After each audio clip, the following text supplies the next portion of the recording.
that's how the buying group makes their money, is that they make a certain percentage off of everything that's purchased through the group. So the distributors, they're all purchasing $3-5 billion worth of goods, whatever it is.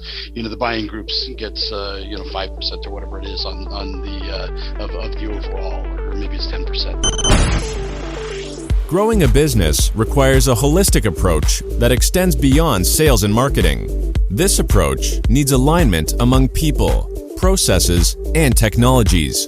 So if you're a business owner, operations, or finance leader looking to learn growth strategies from your peers and competitors, you're tuned into the right podcast. Welcome to the WBS Podcast, where scalable growth using business systems is our #1 priority.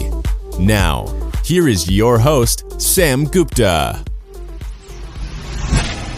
Hey everyone, welcome back to another episode of the WBS Podcast. I'm Sam Gupta, your host and principal consultant at the independent ERP and digital transformation consulting firm Elevate IQ. Digital commerce initiatives require your product, channel, and customer data in order, or they might not pay off, as you might never get the desired results from them as you expect. While both B2B and B2C e-commerce efforts have their share of challenges, the B2B space experiences complex relationships and hierarchies that drive the process intricacies. These relationships could be because of how the relationships are set up, how contracts are structured, and how each of them are paid in the relationship. In today's episode, our guest, Schneider, shares his insights into how B2B digital commerce processes differ from B2C. He compares and contrasts B2B sales and marketing trends such as buying groups, marketplaces, and group purchasing organizations that have been on the rise. Finally, he provides insights into the product data and why it is important for B2B distributors to keep their house in order to be successful with the e-commerce initiatives. Let me introduce Jay to you. Jay Schneider is the founder and CEO of B2B Squared, a strategic B2B agency specializing in digital commerce for manufacturing and distribution. In the past decade plus in agencies, software companies, and now consulting, Jay has helped a multitude of B2B companies build roadmaps, select digital platforms, build e-commerce content programs, and establish digital leadership inside markets served. With that, let's get to the conversation. Hey Jay, welcome to the show. Thanks, Sam. Glad to be here. And I am super excited to have you as well, because the kind of depth you are going to have in the industrial distribution space, I don't think most people understand how difficult that gets from the process perspective as well as from the system perspective. So we are going to have a lot of fun. Just to kick things off, do you want to start with your personal story and your current focus, Jay? Sure. Yeah. Jay Schneider with B2B Squared, the founder and CEO. Basically been in the e-commerce, B2B e-commerce space for some time. Prior to that was in business-to-business media. And so been really blessed to be in this business-to-business space for a long time. And in media, I helped manufacturers and distributors try to figure out how to move goods through certain industries. And in e-commerce, I'm really kind of doing the same thing. So we work with manufacturers and distributors, helping them, start e-commerce, build out digital product offerings, content, and everything else. So yes, along the way, we've certainly been, we worked with a lot of manufacturers and worked with a lot of associations and buying groups too. So happy to help share whatever I can in that regard. Yeah, very cool. And it's going to be so much fun discussing, how they work, etc. So we are going to dig into all of that. Before we do that, we have one of these standard questions that we ask every single guest that come on the show. And that is going to be, Jay, your perspective on business growth. Okay. Business growth from my perspective is huge. So in the digital commerce area, which is what we call what we do. So Yeah, that includes e-commerce, digital product data, all of these digital content. That's all digital commerce. yeah, And so outside of the firewall is where most of it lives. But COVID has obviously accelerated a lot of what was going to happen anyway. yeah. So the traditional sales models of person to person sales, on site sales, things like that. Not that they've gone away. Obviously, as COVID is moving in the rearview mirror, many companies are getting back to what they kind of did before. But the reality is that the digital side has accelerated significantly during COVID, and so what was probably going to happen in 2 or 3 years ended up happening in about a year. So my prospect for the future in terms of digital commerce, sky's the limit. Is going to continue to grow really strongly. Okay, very interesting. And when we look at the buying groups, right? So I don't know how long buying groups have been in the industrial distribution space. Maybe you can provide a little bit of history lesson, here, how long they have been operating, what has been their incentive. But from the model perspective, I don't know if they are going to be comparable to unions. I know unions have been there, for a while. They have been there for a very long time. So, do you want to talk about how buying groups were formed? Is it a new concept in the market? Is it a very old concept? Is it growing? What's happening overall with respect to Yeah. buying groups as far as the industrial distribution goes? Yeah, great question. So the reality is, buying groups have been around for quite some time, Okay. and when you look at certain certain spaces, really, if you even get into the medical space, like if you look at cooperatives and GMOs and some Yeah. of those types of folks, those have been around for a lot of time, and so you also have, as you're alluding to in the industrial space, Yeah. a lot of buying groups like IMARC and affiliated distributors Yeah. and other buying groups that are in that space. They've been around for quite some time. I mean, at least 30, 40 years. And basically, they were spawned out of a need for, companies to negotiate Yeah. some favorable terms in terms of pricing and stuff like that with manufacturers. And so that really became sort of the catalyst for it. And so what you see is buying groups that are Yeah. organized and most of the ones we work with, are organized for distributors. So affiliated distributors or IMARC or, IWDC, which is for welders, and some of these Yeah. other buying groups are all, the members are the distributors. And so what they do is then turn to suppliers, manufacturers, and negotiate pricing for the members inside of the buying group. And so that's kind of the model. The buying group makes money, Yeah. basically rebates Yeah. on everything that's sold through the channel. So this is how the model works, and this is how it's worked in the past. One of the things that you're seeing now in the Yeah. last few years is many of these buying groups trying to build e-commerce opportunities for their members, or ways that their members can participate or be preferred in Yeah. e-commerce. Yeah, very interesting. And honestly speaking, I mean, when I was talking to a lot of different people, and again, it could be sometimes the commercial concept, sometimes the same concept exists in the industrial space as well. I was reading a bunch of reports, and I think they said that the role of GPOs, group purchasing organization, I don't know if you are familiar with the concept, that is similar to what you are describing here. They are Right.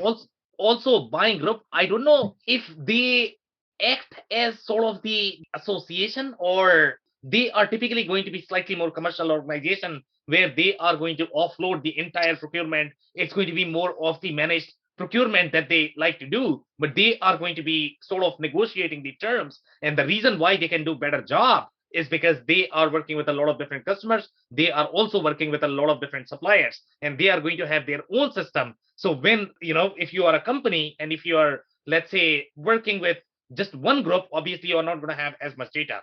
But some of these GPOs, especially Mhm. in the indirect spend space. Okay, so indirect spend, when I say if it is going to be human resources in these staffing agencies, there are a lot Mhm. of players right now in the market, and what they do is they are going to have this vendor approval system, the vendor marketplace right inside their system, and they are typically comparing, okay, which vendor is going to be supplying and which vendor is not going to be supplying. So there is far Mhm. more rigid process overall in terms of the qualification, certification, and then finally, obviously, they are the ones who have a lot of clout in terms of the negotiation. So do you see Right. buying group as the similar concept, slightly different? What would be your perspective?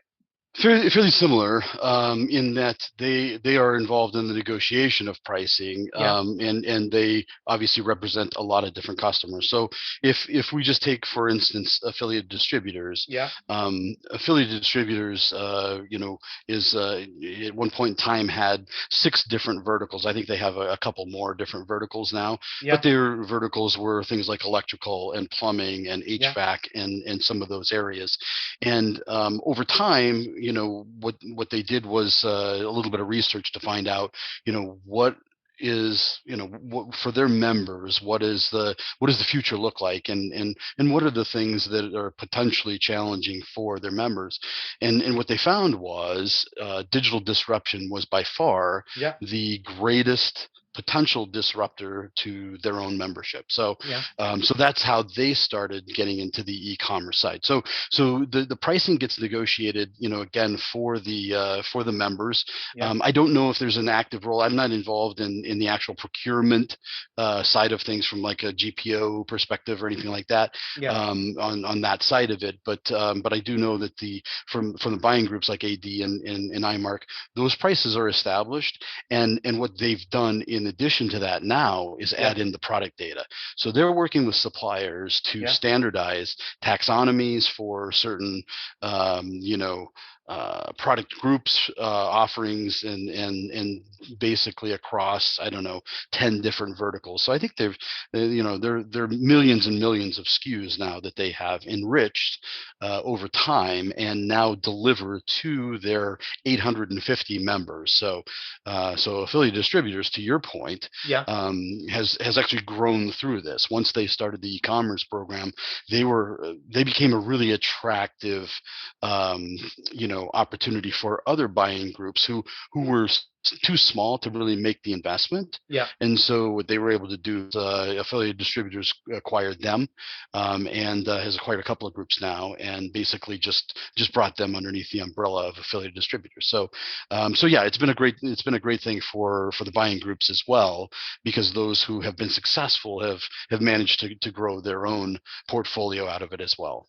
Very, very, very interesting. So let's say if I am the manufacturer and I am trying to work with a buying group, because if I work with the buying group, then I am probably going to get all of their member companies. So obviously it's a big deal for me. The way I like to compare this with is, as our business, we are in the ERP business, right? So Right. for us, let's say if we go after private equity company, we know that if we get one company, then we are probably going to get 20 others. So it's a jackpot Right. for us, right? So this is probably a jackpot for manufacturers as well. If they are, going to go with the buying group, I don't know if all of the member companies are going to be sort of eligible to buy from this manufacturer. So let's say if I am trying to get a buying group as the customer, walk me through the process, how the process is going to look like, because you also mentioned the SKU taxonomy, right? So obviously that has to be probably aligned. Right. I need to match which SKU am I Right. selling. If they don't have the SKU, then I probably need to Right. go through a very long approval process. Correct. So yeah, from the manufacturer perspective, walk me Right. through the process. Right. So from the manufacturer's perspective, let's say, for instance, that you were interested in the 850 distribution members that affiliated distributors has. Yeah, Yes, one of the first things you would probably want to do is get your own house in order, and right. that's one of the things that I think manufacturers are struggling with themselves these Yeah, days. Many manufacturers have grown through acquisition. yeah, Many of them are starting to realize how important digital product data is Right. to their channel partners. Yeah. But getting that in order first would be a really great thing, or along the way. Now, affiliate distributors has also basically built a program that helps onboard manufacturers. So Right. if you're interested in the group, basically they will help you with the SKUs that are applicable. If you have SKUs that go into the industrial space, or Yeah. into the plumbing space, they will help you enrich those SKUs. Now, some of that has to come from the distribution members. There Yeah. has to be they start out with basically the 90-10 or 80-20 rule Yeah. of SKUs that they want enriched, and over time they keep picking off suppliers and market areas that are more and more important. So the important stuff starts first, and then they keep rolling on from there. So yeah, as a manufacturer, you would definitely want to make sure you had your own house in order, Yeah. so to speak, if you could. But there are programs from some of these distributors or some of these buying groups to help. Now, again, I'm speaking about affiliate distributors quite a bit here, because Yeah. they have probably, well, I don't think it's probably, I think it's probably the most robust program in distribution that I've seen. Yeah. There are many other or buying groups that are that are attempting to start programs or have programs in basically in either their plans or what have you. So they're not quite as far along, but that's basically where things stand right now. So. Yeah, very cool. So I definitely want to touch a little bit more on your comment related to keeping house in order, because obviously there could be a degree of how much order do you want to have in the house, right? Right. And Yeah. I am going to compare this with the Amazon experience. So let's say if you are trying to attack Amazon as your channel, and obviously Amazon is going to be equally powerful as your buying group. So let's say if I can go to affiliate distributor, I'm probably going to get 850 distributor, who are going to be distributing my product. But if I go to Right. Amazon, a lot of companies get 40-50% of revenue just from Amazon channel. So obviously from the revenue Mhm. perspective, that is going to be equally powerful. So when you say, getting your house in order, okay, when Right. you are going with Amazon, if you speak with a seasoned Amazon consultant, one advice they are going to have is have complete separate P&L. Okay, otherwise you are going to get Right. in trouble. And the Right. reason why they Yeah. advise is because Amazon can actually put a lot of chargebacks. Obviously the product data is going to be important, but there are a lot of operational implications that you need to have. If you are not able Mhm. to ship the good in the amount of time that they are permitting, then obviously they are going to penalize you. So from your perspective, when you define keeping your house in order, can you define what Right. is the bare minimum that Yeah, yeah, manufacturer? yeah. Let's talk about that. Yeah, yeah. Yeah. That's great. So I think it's a good opportunity to talk about channel strategy, Yeah. right? Yeah. Yeah. So we have, we have marketing channels, we Yeah. have sales channels. So Yeah. if I'm a manufacturer, Amazon is a sales channel, right? Yeah. Because I directly sell product into that channel. Yeah. So now I have to think about fulfillment. I have to think about all of the other things you just talked about. Product data is part of that. I'll come back around to product data in a minute, because that's Okay. the part that I think is really interesting. But as far as the channel strategy goes, now I'm talking about channel partners, Yeah. like affiliated distributors and the distributors that are within that umbrella. Right. Now that's a marketing channel, right? So I'm not directly selling product through that organization. I'm basically negotiating rates, and it's a pull through, right? So Yeah. so the members are placing orders, but they're doing it at a negotiated price. So Yeah. so the house in order really is about your product data.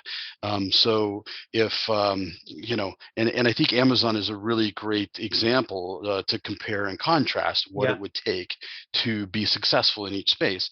So if you look at product data in Amazon, and people talk about the Amazon experience. Yeah. What I always like to say in B2B is if you try to replicate the Amazon experience, you're liable, that will kill you, right? Yep. It's not the same experience, because if you look at Amazon, they don't have nearly the attribution in terms of B2B SKUs that you Yeah. would have in, say, a distributor, right? Yeah. So if you're looking, going and looked at electrical switches or whatever, Yeah. any B2B, valves or anything, you've got diameters, you've got thread counts, you've got all sorts of different attributes. So that's the house in order that I think you really need to have as a manufacturer. Yeah. Most manufacturers, they have what I call like the digital shoebox, right? Yeah. It's like, here's my product data, and it's some over here, it's some in some spreadsheets, it's some other stuff that's over in graphics, and somebody's now needs to pull it all together so that we can start syndicating that data in some sort of organized manner to not only channel partners like AD, but also other distribution partners and such. So. Very, very, very cool. So I definitely want to get much deeper into the transactions. But before I do that, I have one more macro question that I want to get your perspective on. So one of the leading trends and where the investor money is going right now, if you actually monitor the market in the e-commerce manufacturing space, is going to be for marketplaces. Okay. And these marketplaces are, again, they are trying to sort of create similar concept as you have the e-commerce experience. So initially you had mentioned that, now these buying groups, they are trying to create the e-commerce experience. So is that going to be similar to marketplace, or marketplace is going to be more of the buying groups? Where is the overlap and where is the line here? It's a really great question, and the short answer is I don't know how it's all gonna shake out. I think it's gonna be really fascinating to watch. So the way it stands today, these buying groups that do have e-commerce programs like affiliated distributors and some others, it's really just a content program, right? It's really just it's a pipe, right? It's flowing data into their distributor members, respective portals, so that they can do their own e-commerce, right? So that's really just a content thing at this point. Whereas marketplaces really, the opportunity for many marketplaces, especially in the B2B space, which I think is really infantile right now.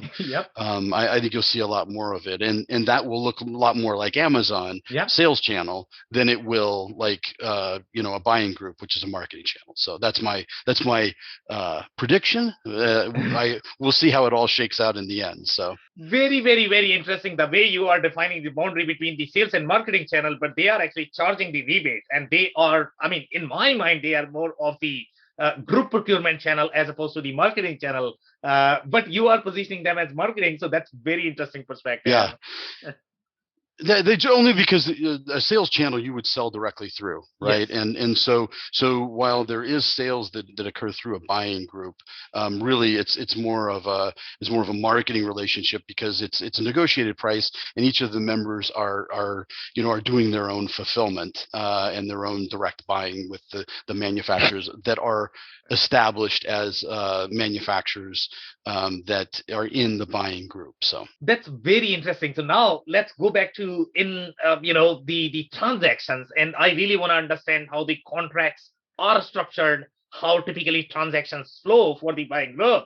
And since you mentioned that, buying groups have been there for roughly 30-40 years. So my understanding is going to be that, the ERP systems and the systems, they probably have captured the processes related to the buying groups. But when I look at the overall structure of the buying groups, I have not found any sort of ERP systems or any other system that sort of have the buying group processes, right? So it's, in my experience, when I used to do any sort of complex implementation, one of the things that I never wanted to touch in my life is going to be, if you're dealing with Walmart, don't call me. I don't want to be part of that implementation, because it's a nightmare. Okay. I'll tell you why it is a nightmare. Because the kind of invoice they are going to have, the kind of order flow they are going to have, it breaks my whole implementation, to be honest. Okay. That's the reason why I never, now, today, I don't want to have any buying group. Okay. The reason for that is because they become very, very, very complex. And just because of one customer, it breaks the whole implementation. So right now, if you actually look at the e-commerce ERP implementations, we have some sort of HQ, the way you would have Walmart, and then you are going to have customers, and then you are going to have the probably the ship tools Right. underneath that. So I don't know Right. how you would represent your buying gross, but it's a very interesting hierarchy the way they transact. So what has been your experience? Yeah, to be honest with you, inside the ERP, I don't have a lot of experience with how people are actually managing that. Yeah. All I know is that there's a negotiated price for SKUs and volume and stuff like that that comes through the buying group for each of the distribution members. As far as the actual procurement tools, I Yeah. don't either. I don't know of anything that's specific to that either. There could be some things out there. I'm not really sure, but that's again, we tend to deal more outside of the firewall, and so I'm not sure how people are managing that inside the ERP and such.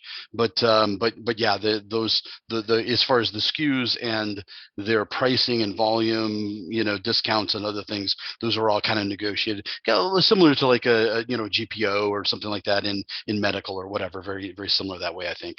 Yeah, so I have personally seen a lot of different interesting trends, and it's not really a question of how they are managed in the system, but the kind of processes they have, they are very different. So I'll tell you one of the process that I was talking to one of the customer yesterday, and they are in the electrical distribution space. Okay, Okay. and they are on a very very very legacy systems. Okay, so now the Okay. process could be the symptom of their limitations of the underlying system. It's a really really old Right. system. So obviously, maybe they couldn't do some of the things such as back order, or when you talk about the blanket purchase order, blanket purchase order is the agreement that you set upfront, and then after that you are going to be releasing the quantity as you move along, so that you are not getting different price each time you are transacting. You are Right. already a customer, you already have an agreement in place that I am looking to buy 1,000, 5,000 products, let's say in next year or two, and then you are simply going to be releasing the quantity from that.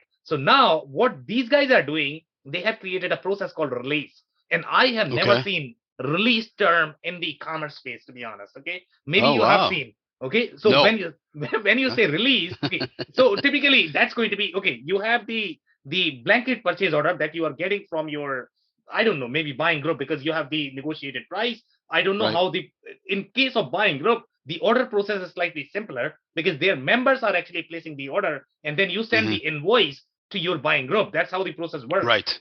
with the Yeah. buying group. But in this Right. case, what they are doing is they have this blanket process, and then they are calling it release. So they are actually getting an order along with order number. They have to mention the release number. Now, in your Right. experience, have you ever seen what is a release? I mean, I've never seen that in e-commerce. I have not, I've not seen a release. That's a kind of a new one on me. So I'm not exactly sure again how they manage this inside the association and stuff like that. I do know that the buying group, they track all of the purchases. I'm not sure if that's done through like if there's an order platform, or if each of the members runs a report at the end of the month, or how that's done. But I know that the buying group will track those so that they can get the rebate. That's how the buying group makes their money, is that Yeah. they make a certain percentage off of everything that's purchased through the group. So the distributors, they're all purchasing 3 to 5 billion dollars worth of goods, whatever it Yeah. is. The buying groups gets 5% or whatever it is on the of the overall, or maybe it's 10% of the overall. So Okay, so obviously, there are various ways of accommodating the rebate, and a rebate could mean a lot of different things, right? So personally, right. and I don't know if the buying groups are going to have different arrangements. So what I have seen with the buying group that we have worked with, they typically are going to be responsible for billing. Their members are going to be responsible for placing the order, and then obviously they need to have their own internal processes, meaning they are Right. collecting, they are paying for the members, and then Right. finally they Correct. have to pay back to their members, right? So that they Right. can keep So their so rebate, that's another area that actually the buying groups make some money, right? right? Because they've got a float. They've got a 30-day float, right? The member pays them, and then they then they get the they get the money from the member or right away, and then they've got 30 days with the manufacturer, whatever it is. So they've got a 30-day float that they can actually use when they're placing the order, and as far as the cash flow goes. So that's from my understanding is that's another area that buying groups will make a little bit of extra money too. Very interesting. So have you seen any buying groups that are going to be slightly more flexible, that, okay, you guys go ahead and buy, just send me the sales order, and I'm actually going to compute my commission and I'm going to invoice you? That's one way of doing it. The second way of doing it is, hey buddy, I don't trust you. I'm going to control the financials. Okay, I am going, whenever you want money, talk to me. These guys can place the order, but anything related to money, I am the controller, and finally, I'm going to pay you once my commission is paid. So have you seen any buying groups being flexible with the arrangement? I'm not sure if I have not seen that in particular, but it could be either one of those. I think that probably in the case of some of them, you will see them being more controlling, as the latter example you have, and I'm sure others they may have other relationships, but yeah, I think for the most part they tend to be fairly controlling about the cash flow, because again that's 30 or 45 days worth of interest that they can make on the way through. So it's not just the interest. I mean, it's also that whether they are going to be paid or not, because any of the middlemen are probably going to be seen as more of taking the interest, and they don't want to tell them what. I don't know if they are going to be transparent in terms of the pricing, but there might be some concerns there as well. So I don't know if there is any sort of confidentiality that they have when they are setting up the agreement. Have you seen any sort of one? No, I haven't seen anything. I'm not necessarily involved in that side of it as much. Okay. We've gotten so much more involved in the e-commerce side and working with the distributors on that side. So when you look at the e-commerce, let's say if I'm looking at the e-commerce journey and I am working with one of the buying groups, right? I'm in the industrial distribution space. I'm definitely going to have buying group as a channel. Right. Let's say if I'm supplying in the electrical HVAC, those 6 verticals that you mentioned, the welding, we are definitely going to see one of the buying groups. So how is my e-commerce journey going to be different compared to, let's say, traditional commerce? Okay. So if you're a distributor or if you're a manufacturer? Let's take both examples one at a time. Okay. Sure. Yeah. So as a distributor, the opportunity is, I can join the association, or I can join the buying group. Yeah. And I can get I can take advantage of the negotiated rates. Okay. And then I also have the ability to basically turn on the spigot and pull out the SKUs that are relevant to my business, and put them into my e-commerce store, and know that they're enriched and they're ready to go. They are, they have been built to to accommodate e-commerce and the kind of high attribution and search and other things. Now, is it turnkey? No. Many of the members of these associations still need help understanding, like, how do we build search in order to take advantage of all the content depth that they have in their product data.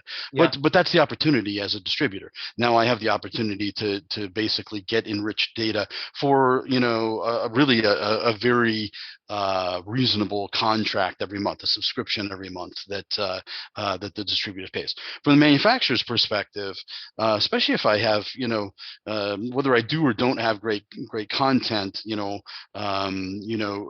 an opportunity for me to open a channel that is e-commerce ready on some respect, right? So we're living in a digital first generation here, and so especially in B2B, the opportunity to plug into an organization that can pipe my SKUs out to a number of distributors that could potentially be selling right away online, gives me a great opportunity to open up business with really people that are largely like my channel partners anyway, if that's the kind of business I've been in. So very, very, very cool. So very interesting perspective, by the way. And one of the things that I really wanted to touch on is going to be things that are going to be channel conflict related.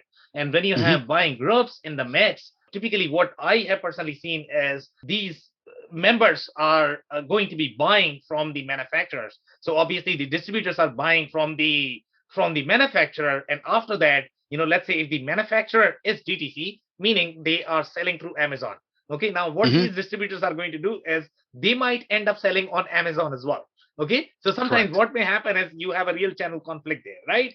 And then the Yes. other things happen is, okay, manufacturers are going to have their manufacturer's warranty. So end user is actually going to be contacting manufacturer for the warranty, Hmm. right? So now they Right. have got their contact information and they want to Right. actually target the end consumer. So have you seen any sort of contractual agreement between all of these? Because they are fighting with each other, to be honest. Yeah. Okay, so I don't know, in case of Amazon, I mean, obviously they are very protective of their territory. I mean, they have very clear guidelines in terms of what you can do, what you cannot do. But in this Right. particular case, I don't think buying groups, do they have any sort of protection for everybody who is involved in the transaction? Hmm. Sam, it's really the biggest question in all of this as it relates to B2B, in my opinion. Yeah, What is this all going to look like in the end? If you look at distribution, if you look at channel partners historically, they inventoried product. yeah, They had customers in certain regional areas and certain market spaces and all of these things, right? That was the value that distributors brought. Many of these distributors are still bringing that same value today. yeah, However, the product catalog has changed, right? Now the product catalog, that was 10,000 SKUs or 20,000 SKUs, now is 200,000 SKUs, yeah, or it's 500,000 SKUs, yep, and nobody's inventorying that, right? So now they're expecting manufacturers to drop ship, and so there's a different value component to that than there used to be. So I think a big part of this is going to be on distribution to continue to demonstrate that they have the value, and many of them have invested in e-commerce, obviously, so that they can demonstrate that they have the value, and that they should continue to be relevant for manufacturers, because at the end of the day, obviously many manufacturers have always wondered, where are the holes in my distribution, right? Where are the spaces where I'm really not getting the kind of depth that I should be, or I have channel partners that don't service regions or certain product lines or whatever it is. So at the end of the day, manufacturers, they still need channel partners to support products on the street. Oftentimes in many of these B2B spaces, that's really what it comes down to. There's a contract, or there's some kind of arrangement that a distribution partner is fulfilling, yeah, and manufacturers don't want to see that go away. On the other side of things, many of them are reviewing, where can I go direct? yeah, Can I go direct with accessories? Can I go direct with spare parts? Can I go direct with discontinued items? Things like that. So as it relates to Amazon, then that just added one more element of the channel conflict, right? So many manufacturers are obviously very careful about what they do on Amazon. Some of them have tried it. I mean, you look at even like I believe Kohler and some of these other brands, yeah, like they've just removed entirely. They've gone entirely away from Amazon because they don't want to deal with the channel conflict. yeah. So whether that's the right answer long term, other companies are obviously building hybrid approaches. So I think this is going to be the fascinating part to see, and why I think distributors need to continue to push customer experience, and from a digital perspective, because that's going to be the relevance for them with manufacturers. Very, very, very interesting. Do you have any stories by any chance of any e-commerce journey of any of the distributors that were dealing with buying groups, and how their e-commerce journey looked like? What were their challenges? How did they start? Are you in a position to share any stories? Absolutely, absolutely. So we worked with a lot of the distributors in affiliated distributors network. Yeah. So many of them are in the electrical space or plumbing Okay. space or what have you. And yeah, I mean, so my former colleague Justin King, when I was at B2X Partners, if you've ever seen Justin, he has one slide early on in his presentation that really came from one of the distributors we were dealing with early on, Yeah. who said to him, I don't know what I don't know, right? I don't know what I don't know about product data. I don't know what I don't know about checkout. I don't know what I don't know about design, et cetera. And so over time, these distributors, we've worked with many of these distributors to help them understand. And now they're kind of at a different point where it's like, okay, we have the store up now. Yeah. We have product data. Now we need to figure out how we add in more product data, how we start getting better adoption with our customers. And we don't know what's next, right? So the store was the destination, and now really the store just needs to become the first thing in the process to continuing to build the revenue stream for e-commerce. So yeah, that's the way the journey looked like for many of these folks. Okay, amazing. So that's it for today. Do you have any last minute closing thoughts or remarks for our listeners? I don't. I think from a distributor's perspective, obviously buying groups are great. If there's one in your market segment for manufacturers, I would definitely encourage them to, if they're not already, to look into working with buying groups, and everybody needs to get their product data in order anyway. So. Okay, amazing. And my personal takeaway from this conversation is going to be buying groups is definitely a huge opportunity if your profit margins are going to be aligned with them, whether you can really have them as a channel or not. And if you have that, then obviously that's a humongous opportunity overall. So make sure you are at least going to find which are the buying groups that you might be able to tap into. On that note, I really want to thank you for your time, Jay. This has been a fascinating conversation. Thank you. Appreciate it, Sam. Of course. I cannot thank our guests enough for coming on the show, for sharing their knowledge and journey. I always pick up learnings from our guests, and hopefully you learned something new today. If you want to learn more about Jay or more information on platform selection, head over to b2b-squared.com. It's b2b-squared.com. Message Jay at B2B Digital Guy. It's B2B Digital GUY, or drop a line at Jay at b2b-squared.com. It's jay at b2b-squared.com.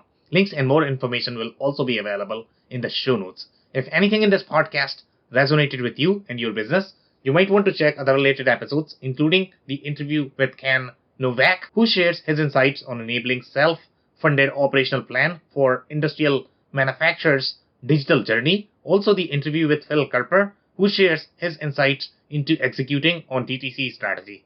Also, don't forget to subscribe and spread the word among folks with similar backgrounds. If you have any questions or comments about the show, please review and rate us on your favorite podcasting platform or DM me on any social channels. I'll try my best to respond personally and make sure you get help.